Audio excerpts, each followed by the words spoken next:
اگر دولت کو تقسیم کیا جائے تو وہ کم ہو جاتی ہے، اور اگر علم کو بانٹا جائے تو بڑھ جاتا ہے۔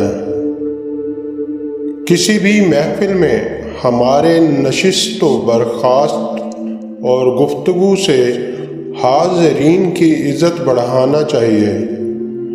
یہ نہیں ہونا چاہیے کہ ہمارے کسی فعل سے کسی کا دل دکھ جائے۔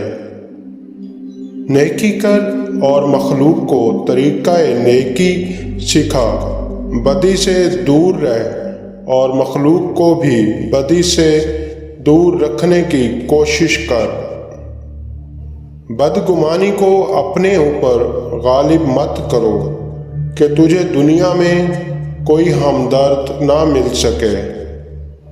جس طرح آگ کا ایک ذرہ عالم کو تباہ کر دیتا ہے، اسی طرح ایک گلہ انسان کی حالت کو تباہ کر دیتا ہے۔ جس طرح تم کسی کو اپنے حسن و اخلاق سے دوست بنا سکتے ہو، اسی طرح بد اخلاقی سے اپنے دوستوں کے مخالف بھی بن سکتے ہو۔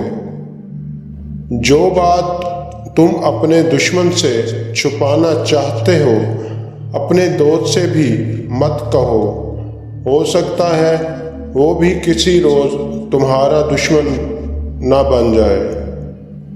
جس قدر ممکن ہو لوگوں کے ہجوم سے بچو، اسی طرح تمہارا دل سلامت رہے گا، نفس پاکیزہ رہے گا اور جسم کو آرام ملے گا۔